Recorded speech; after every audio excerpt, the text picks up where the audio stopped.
जिसे तुम मृत्यु कहते हो वह जीवन का सबसे बड़ा छल है, क्योंकि मृत्यु कभी घटती ही नहीं, केवल आंखों का भ्रम टूटता है। जिस दिन यह बात भीतर उतर जाएगी उस दिन तुम्हें समझ में आएगा कि संसार में सबसे अधिक भय उस चीज से पैदा किया गया है जो वास्तव में है ही नहीं। तुमने कभी सोचा है कि जब कोई मनुष्य तुम्हारी आंखों के सामने अंतिम सांस लेता है, जब उसका शरीर ठंडा हो जाता है, जब उसकी आंखों की चमक बुझ जाती है, तब आखिर वह कौन सी सत्ता है जो वहां से चली जाती है? शरीर तो वही रहता है, वही हाथ, वही चेहरा, वही हृदय, वही मस्तिष्क। फिर ऐसा क्या है जो एक क्षण पहले उसे जीवित बनाए हुए था और अगले ही क्षण वह केवल मिट्टी का ढेर रह जाता है? यही वह प्रश्न है जिसने ऋषियों को हिमालय की गुफाओं तक पहुंचाया, बुद्ध को राजमहल छोड़ने पर विवश किया, नचिकेता को यम के द्वार तक ले गया।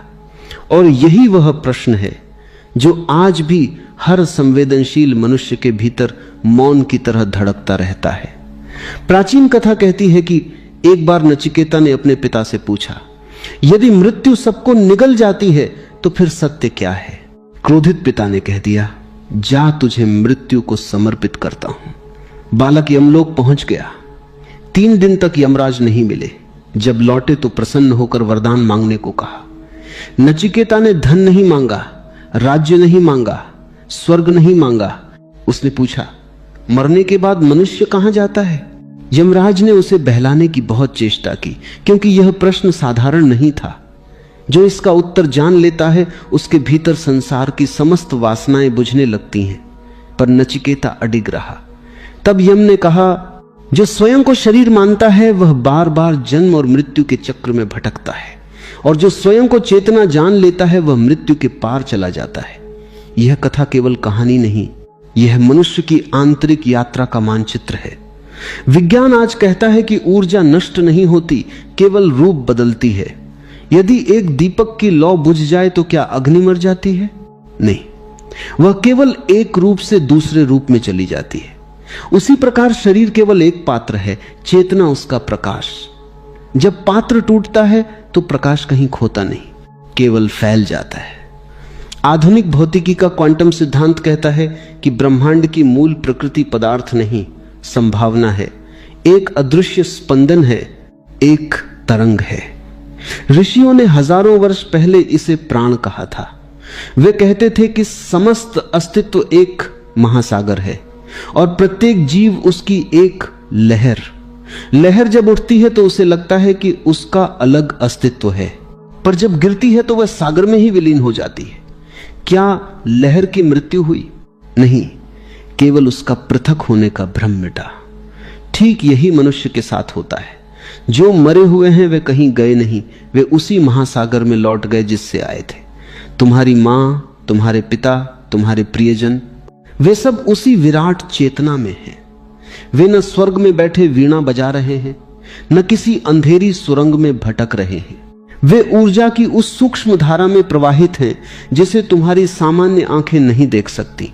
कभी कभी तुम्हें अचानक किसी पुराने व्यक्ति की स्मृति आती है, बिना कारण उसकी उपस्थिति महसूस होती है। यह केवल मन की कल्पना नहीं, चेतना के गहरे स्तर पर एक स्पर्श है। बौद्ध परंपरा में एक कथा आती है। एक स्त्री अपने मृत पुत्र को लेकर बुद्ध के पास पहुंची और बोली, इसे जीवित कर दो। बुद्ध ने कहा, नगर से उस घर का एक दाना ले आओ जहां कभी मृत्यु न हुई हो। वह स्त्री घर घर भटकी, हर द्वार पर किसी न किसी मृत्यु की कथा मिली। संध्या तक उसे समझ आ गया कि मृत्यु व्यक्तिगत घटना नहीं, अस्तित्व का नियम है। वह खाली हाथ लौटी, पर उसके हाथों की रिक्तता में पहली बार जागरण का बीज था। बुद्ध ने कहा, जिसे तुम खोया समझ रही हो वह खोया नहीं, तुम्हारी आसक्ति टूटी है। संसार की हर पीड़ा का मूल यही है कि हम परिवर्तन को स्वीकार नहीं करते। हम चाहते हैं कि जो है वो सदा बना रहे, पर अस्तित्व नदी है, तालाब नहीं। यहां सब बह रहा है। सितारे जन्मते हैं, जलते हैं, बुझते हैं। आकाश गंगाएं बनती हैं और मिटती हैं। वैज्ञानिक कहते हैं कि तुम्हारे शरीर का प्रत्येक कण कभी किसी तारे का हिस्सा था। कार्ल सगन ने कहा था, हम तारों की धूल हैं। ऋषियों ने इससे भी आगे जाकर कहा, हम तारों की धूल ही नहीं, हम उस चेतना की अभिव्यक्ति हैं जिसने तारों को जन्म दिया। जब शरीर मिट्टी में मिलता है तो उसके तत्व फिर वृक्षों में, नदियों में, वायु में प्रवेश करते हैं। तुम्हारी हड्डियों का कैल्शियम किसी दिन पर्वत का हिस्सा रहा होगा। तुम्हारे रक्त का लोहा किसी प्राचीन तारे के विस्फोट से निकला होगा। तो मृत्यु में खोता क्या है? केवल नाम, रूप, पहचान। जो वास्तविक है वह बना रहता है। महाभारत में यक्ष ने युधिष्ठिर से पूछा, संसार का सबसे बड़ा आश्चर्य क्या है? युधिष्ठिर ने कहा, प्रतिदिन लोग मरते हैं, फिर भी जीवित लोग सोचते हैं कि वे अमर हैं। यही अज्ञान है। मृत्यु को दूर की घटना मानकर जीना ही मूर्छा है। जो हर क्षण मृत्यु को स्मरण रखता है वही पहली बार सचमुच जीता है, क्योंकि तब वह जानता है कि समय सीमित है, श्वास उधार है, हर क्षण अमूल्य है। तब वह तुच्छ बातों में ऊर्जा व्यर्थ नहीं करता। तब प्रेम गहरा होता है, मौन मधुर होता है, ध्यान सहज होता है। इतिहास में देखो, सुकरात को जब विष का प्याला दिया गया तो उनके शिष्य रो रहे थे, सुकरात हंस रहे थे। उन्होंने कहा, तुम किसके लिए रोते हो? यदि मृत्यु के बाद कुछ नहीं है तो पीड़ा समाप्त, और यदि कुछ है तो एक नई यात्रा आरंभ। दोनों ही स्थितियों में भय कैसा? यही जागृत दृष्टि है। भारत में कबीर ने कहा, जिस मरने से जग डरे मेरे मन आनंद। कबीर समझते थे कि मृत्यु शरीर की है, आत्मा की नहीं, इसलिए वे मृत्यु को उत्सव कहते थे। सूफी संत उसे मिलन की रात कहते थे। यह सब केवल कविताएं नहीं, अनुभव की घोषणाएं हैं। ध्यान की गहराइयों में जब मनुष्य भीतर उतरता है तो उसे अपने भीतर एक ऐसा केंद्र मिलता है जो कभी जन्मा नहीं, इसलिए मर भी नहीं सकता। शरीर बदलते हैं जैसे वस्त्र बदलते, यही गीता का संदेश है। किंतु इसे केवल शास्त्र में पढ़ने से नहीं जाना जा सकता। इसे जानने के लिए भीतर उतरना होगा। ध्यान वही विज्ञान है। जब तुम चुप बैठते हो, विचारों को गुजरते देखते हो, धीरे धीरे एक दूरी बनती है। तब तुम अनुभव करते हो कि विचार तुम नहीं हो, भावनाएं तुम नहीं हो, शरीर भी तुम नहीं हो। जो देख रहा है वही तुम्हारा सत्य है, वही मृत्यु के पार है। आधुनिक तंत्रिका विज्ञान ने भी पाया है कि मृत्यु के निकट अनेक लोगों ने शरीर से बाहर होने का अनुभव किया। उन्होंने अपने शरीर को ऊपर से देखा, प्रकाश की सुरंग देखी, गहरे शांति अनुभव की। विज्ञान अभी इसे पूरी तरह समझ नहीं पाया, पर संकेत स्पष्ट है कि चेतना केवल मस्तिष्क की उपज नहीं हो सकती।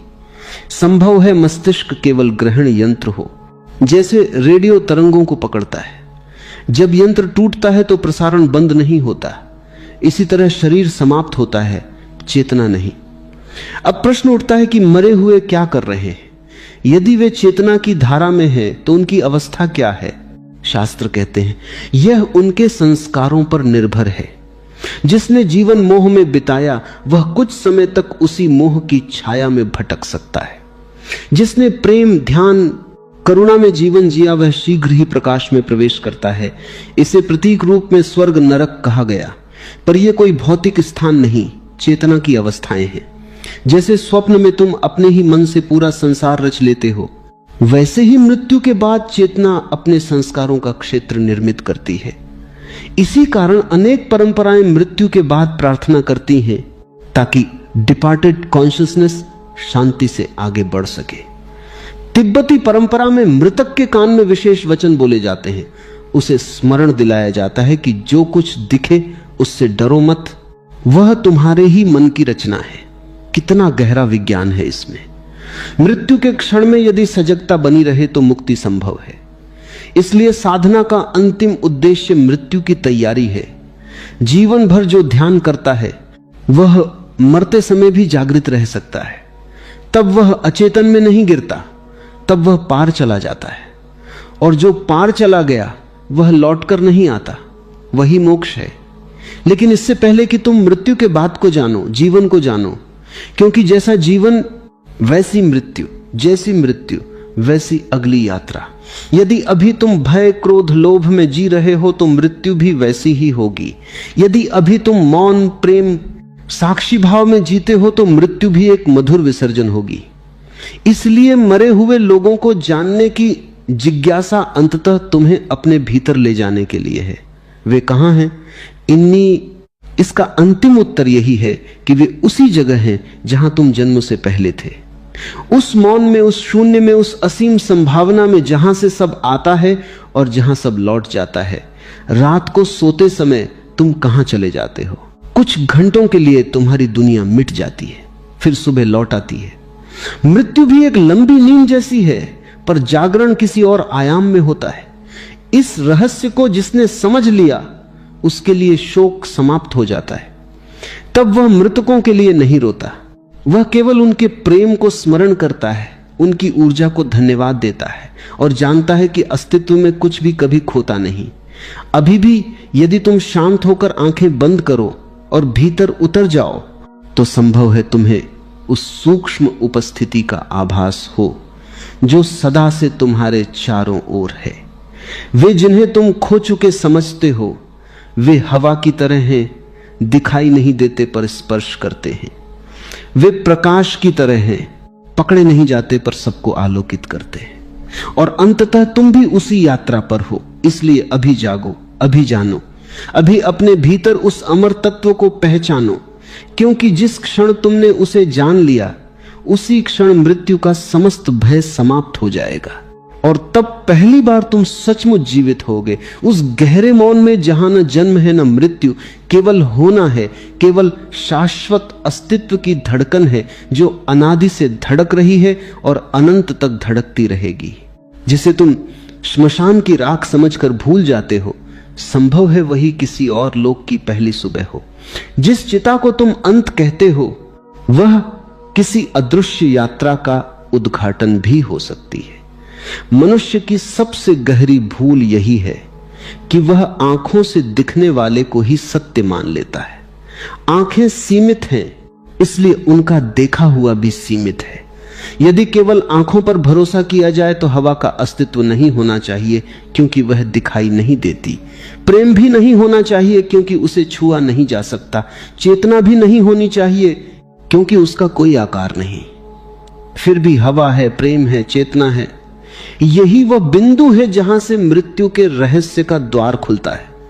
जब कोई व्यक्ति अंतिम श्वास लेता है तब जो कुछ दिखाई देता है वह केवल आवरण का गिरना है। जो नहीं दिखाई देता वही वास्तविक घटना है।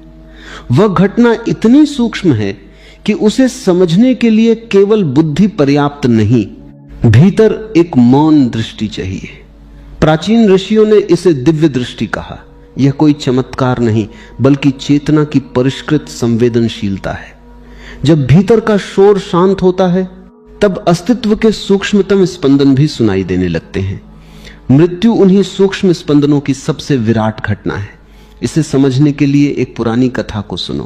कहते हैं कि एक बार नारद ने विष्णु से पूछा, प्रभु मृत्यु के बाद जीव कहां जाता है?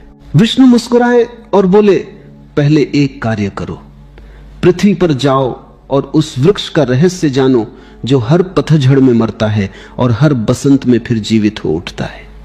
नारद गए।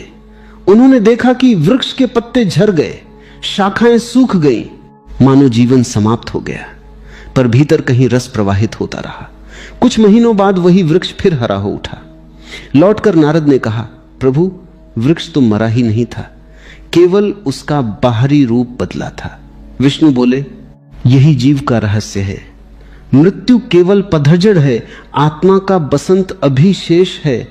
इस कथा को यदि प्रतीक रूप में समझो तो यह संपूर्ण आध्यात्मिक विज्ञान का सार है। शरीर पत्तों की तरह झरता है पर चेतना का रस बना रहता है। वही रस अगली यात्रा का आधार बनता है। विज्ञान भी अब इस ओर संकेत देने लगा है। जब किसी व्यक्ति की मृत्यु होती है तो मस्तिष्क कुछ क्षणों के लिए अत्यंत तीव्र तरंगे उत्पन्न करता है। कुछ वैज्ञानिक इसे अंतिम विद्युत विसर्जन मानते हैं, पर कुछ शोधकर्ताओं का मत है कि यह चेतना के किसी गहरे संक्रमण का संकेत हो सकता है। जैसे कोई कंप्यूटर बंद होने से पहले अंतिम बार समस्त सूचना को व्यवस्थित करता है, वैसे ही चेतना भी शरीर छोड़ने से पहले अपनी संचित स्मृतियों, संस्कारों और अनुभवों को किसी सूक्ष्म स्तर पर समेटती है।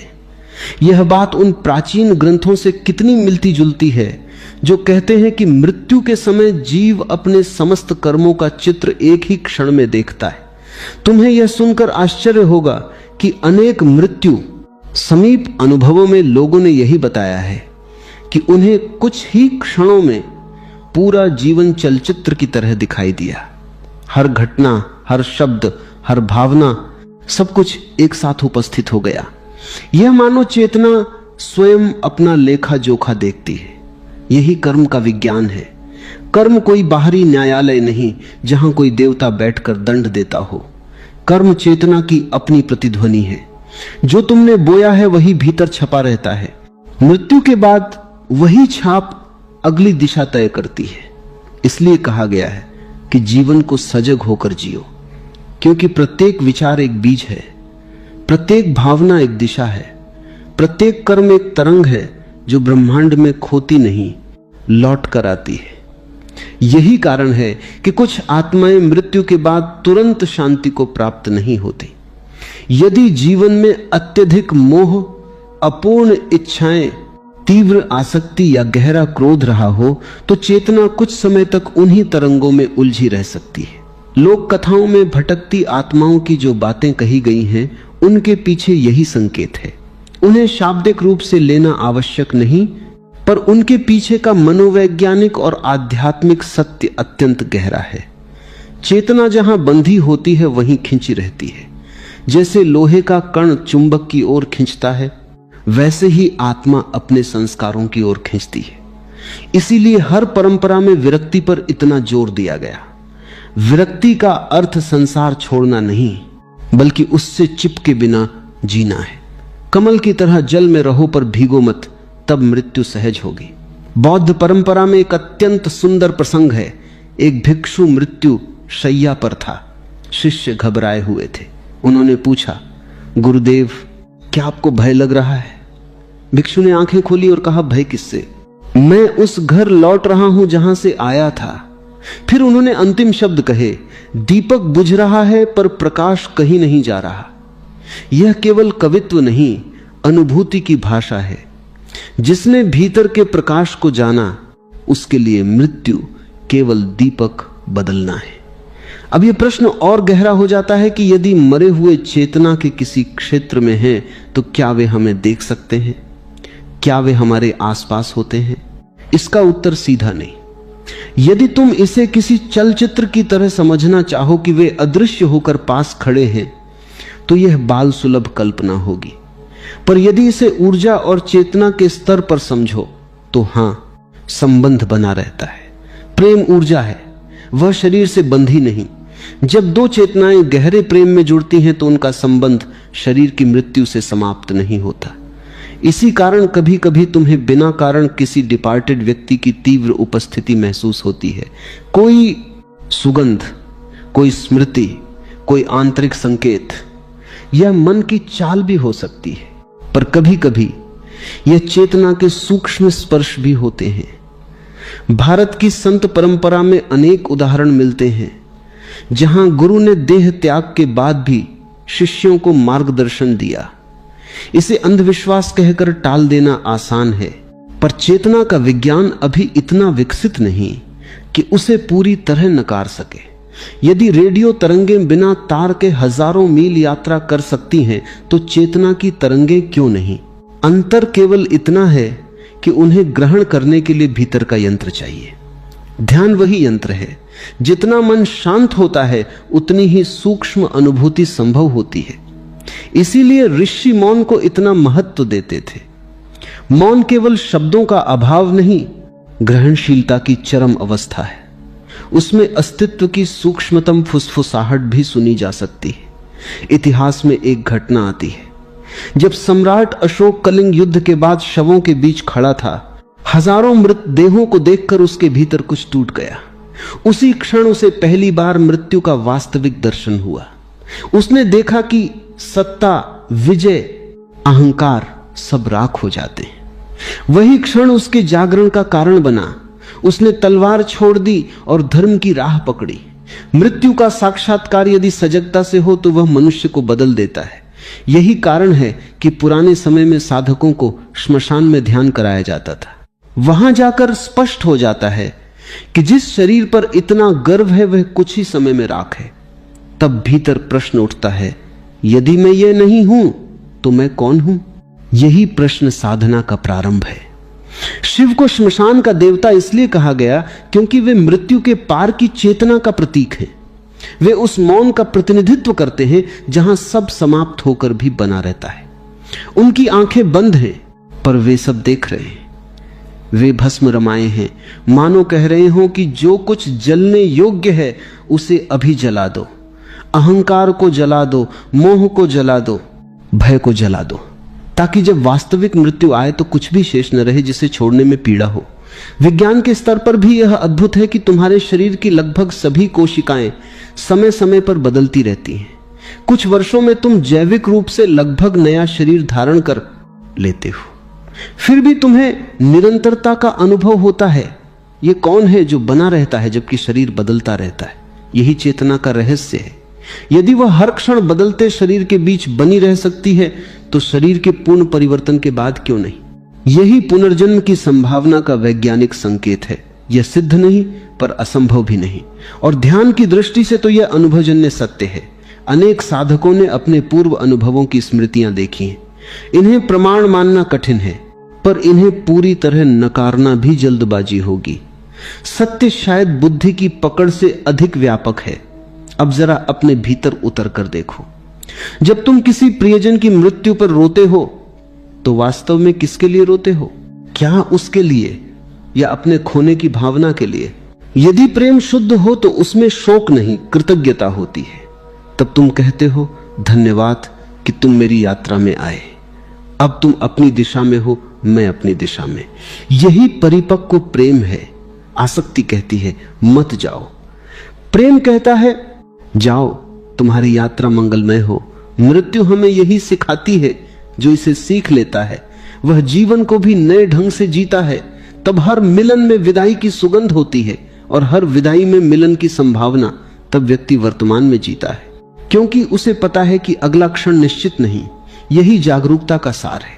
इसलिए यदि तुम पूछते हो कि मरे हुए लोग अभी कहां हैं, तो उत्तर यह है कि वे उसी विराट प्रवाह में हैं जहां से सब आता है। कुछ अपनी अगली यात्रा की तैयारी में है, कुछ अपने संस्कारों की धुंध में, कुछ प्रकाश की ओर बढ़ चुके हैं और कुछ उस अंतिम मौन में विलीन हो गए जहां से लौटना नहीं। पर सबसे महत्वपूर्ण प्रश्न यह नहीं कि वे कहां हैं। सबसे महत्वपूर्ण प्रश्न यह है कि तुम अभी कहां हो। यदि तुम अभी भी अचेतनता में हो तो जीवित होकर भी मृत हो, और यदि तुम जाग गए तो मृत्यु के बाद भी जीवित रहोगे। यही अस्तित्व का सबसे गहरा रहस्य है। इसलिए मृतकों की चिंता से अधिक अपनी चेतना को जागृत करने की चिंता करो, क्योंकि जब तुम्हारी आंख खुल जाएगी तब तुम देखोगे कि कोई कहीं गया ही नहीं, सब यही है, इसी श्वास में, इसी आकाश में, इसी मौन में, उसी अदृश्य नृत्य में जो अनादि से चल रहा है। और तब तुम्हारे भीतर एक गहरी शांति उतरेगी, ऐसी शांति जिसमें न प्रश्न बचेगा न भय, केवल एक विस्मय होगा, एक मौन आभार कि जीवन और मृत्यु दोनों उसी परम रहस्य के दो स्पर्श हैं, दो तरंगे हैं जो उठती हैं और उसी महासागर में विलीन हो जाती हैं जहां से सब प्रारंभ हुआ था। सबसे विचित्र सत्य यह है कि जिन लोगों को तुम मृत समझकर स्मृतियों में कैद कर चुके हो, संभव है वे तुमसे अधिक जागृत अवस्था में हो, क्योंकि जीवन की सबसे गहरी नींद तो वही है जिसमें मनुष्य शरीर के भीतर रहकर भी स्वयं को नहीं पहचानता। मृत्यु केवल उन लोगों को भयभीत करती है जिन्होंने कभी सचमुच जीना नहीं सीखा, जिसने अपने भीतर उतरकर उस मौन को छू लिया जहां विचार समाप्त हो जाते हैं और केवल साक्षी बचता है। उसके लिए मृत्यु किसी अजनबी प्रदेश की यात्रा नहीं, अपने ही घर वापसी है। पर यह समझने के लिए तुम्हें चेतना की उन परतों में उतरना होगा जहां सामान्य बुद्धि का प्रकाश क्षीण हो जाता है और अंतर्दृष्टि का दीपक जलता है। मानव सभ्यता ने हजारों वर्षों से इस रहस्य को समझने की चेष्टा की है। मिस्र के पिरामिडों से लेकर तिब्बत के मठों तक, उपनिषदों की जच्चाओं से लेकर यूनान के दार्शनिकों तक, हर युग ने मृत्यु के पार झांकने का प्रयास किया। और आश्चर्य यह है कि भिन्न संस्कृतियों के बावजूद उनके अनुभवों में एक अद्भुत समानता दिखाई देती है। सब कहते हैं कि मृत्यु अंत नहीं, परिवर्तन है। सब कहते हैं कि चेतना किसी रूप में बनी रहती है। सब कहते हैं कि जीवन की गुणवत्ता मृत्यु की दिशा तय करती है। यह समानता संयोग नहीं हो सकती। यह संकेत है कि कहीं कोई गहरा सार्वभौमिक सत्य छिपा है। भारत के प्राचीन शास्त्रों में एक कथा आती है। जब भीष्म पितामह बाणों की शैया पर लेटे थे, तब वे चाहें तो उसी क्षण देह त्याग सकते थे, पर उन्होंने प्रतीक्षा की। वे उत्तरायण की प्रतीक्षा करते रहे। बाहरी दृष्टि से यह अंधविश्वास लग सकता है, पर इसके पीछे चेतना का गहरा विज्ञान है। वे जानते थे कि मृत्यु केवल जैविक घटना नहीं, चेतना की दिशा भी है। जिस अवस्था में तुम शरीर छोड़ते हो, वही अगली यात्रा का द्वार बनती है। इसलिए उन्होंने पूर्ण सजगता से उस क्षण को चुना। यह केवल महाभारत की कथा नहीं, यह इस तथ्य का प्रतीक है कि जागृत मनुष्य मृत्यु का दास नहीं रहता। वह मृत्यु को भी साक्षी भाव से देखता है। यही कारण है कि अनेक सिद्ध पुरुषों की मृत्यु को महाप्रयाण कहा गया। उनके लिए यह अंत नहीं, अंतिम विसर्जन था। अब इस रहस्य को विज्ञान की दृष्टि से समझो। आधुनिक खगोल विज्ञान कहता है कि ब्रह्मांड में कुछ भी स्थिर नहीं। हर तारा जन्म लेता है, विकसित होता है, फिर विस्फोटित होकर नए तारों को जन्म देता है। जिस तत्व से तुम्हारा शरीर बना है, वह किसी प्राचीन सुपरनोवा के गर्भ से निकला है। इसका अर्थ है कि तुम्हारा शरीर स्वयं मृत्यु की कोख से जन्मा है। एक तारे की मृत्यु ने तुम्हें संभव बनाया। तो क्या मृत्यु विनाश है? नहीं, वह सृजन का एक चरण है। अस्तित्व वृत्ताकार है, रेखीय नहीं। जहां एक छोर समाप्त होता है, वहीं दूसरा प्रारंभ होता है। यही बात चेतना पर भी लागू हो सकती है। यदि पदार्थ निरंतर रूप बदलता है, तो चेतना क्यों नहीं? कुछ न्यूरोवैज्ञानिक यह संभावना मानने लगे हैं कि चेतना ब्रह्मांड का मूल गुण हो सकती है, ठीक वैसे ही जैसे स्थान और समय। यदि ऐसा है, तो मृत्यु केवल चेतना की अभिव्यक्ति के ढंग को बदलती है, उसे समाप्त नहीं करती। उपनिषदों ने हजारों वर्ष पहले कहा था, यह आत्मा न जन्मती है न मरती है, यह केवल वस्त्र बदलती है। जब प्राचीन अनुभव और आधुनिक संकेत एक ही दिशा में इशारा करते हैं, तब सजग मनुष्य को ठहरकर सुनना चाहिए। पर इस सुनने के लिए भीतर मौन चाहिए। मन शोर से भरा हो तो सत्य की धीमी ध्वनि सुनाई नहीं देती। इसी कारण सभी जागृत परंपराओं ने ध्यान को मृत्यु की तैयारी कहा। ध्यान का अर्थ है हर दिन थोड़ा मरना। जब तुम आंखें बंद कर बैठते हो और विचारों को गुजरते देखते हो, तब तुम उनसे अपनी पहचान हटाते हो। धीरे धीरे मन की परतें गिरती हैं। ये छोटी छोटी मौतें हैं। अहंकार मरता है, स्मृतियां ढीली पड़ती हैं, इच्छाओं की पकड़ कम होती है, और एक दिन तुम अनुभव करते हो कि भीतर कुछ ऐसा है जो कभी नहीं बदलता। वही तुम्हारा वास्तविक स्वरूप है। जिसने उसे जान लिया, उसने मृत्यु को जान लिया। बुद्ध के अंतिम क्षणों की कथा याद करो। वे शांत लेटे थे, शिष्य रो रहे थे। आनंद ने पूछा, प्रभु, आपके बाद हम क्या करेंगे? बुद्ध ने आंखें खोली और कहा, दीपक स्वयं बनो। यह वाक्य केवल शिक्षा नहीं, मृत्यु का रहस्य भी है। वे कह रहे थे कि सत्य किसी शरीर में कैद नहीं। शरीर जाता है, पर जो प्रकाश उसमें प्रकट हुआ वह बना रहता है। इसलिए जागरण किसी व्यक्ति की संपत्ति नहीं, चेतना की संभावना है। जब कोई जागृत व्यक्ति देह त्यागता है, तो उसका प्रभाव समाप्त नहीं होता। उसकी तरंगें सदियों तक मनुष्यता को स्पर्श करती रहती हैं। क्या तुमने कभी सोचा है कि हजारों वर्ष बाद भी महापुरुषों के शब्द क्यों जीवित हैं? क्योंकि वे केवल शब्द नहीं, चेतना की तरंगें हैं। इसी तरह तुम्हारे प्रियजन भी यदि प्रेम और सजगता से जिए हैं, तो उनकी ऊर्जा तुम्हारे भीतर जीवित रहती है। तुम उनके शरीर को खोते हो, उनकी उपस्थिति को नहीं। यही कारण है कि कुछ स्थानों पर जाकर अजीब सी शांति महसूस होती। कुछ पुराने मंदिर, कुछ समाधियां, कुछ वन प्रदेश, वहां कोई सूक्ष्म ऊर्जा संचित होती। विज्ञान इसे अभी माप नहीं सकता, पर अनुभव इसे नकार नहीं सकता। अब एक और गहरे प्रश्न पर आओ। यदि मृत्यु के बाद चेतना बनी रहती है, तो क्या उसे स्मृति रहती है? क्या वह अपने पिछले जीवन को पहचानती है? शास्त्र कहते हैं सामान्यतः नहीं, क्योंकि स्मृति भी मन की संरचना है और मन शरीर के साथ काफी हद तक जुड़ा है, पर संस्कार बने रहते हैं।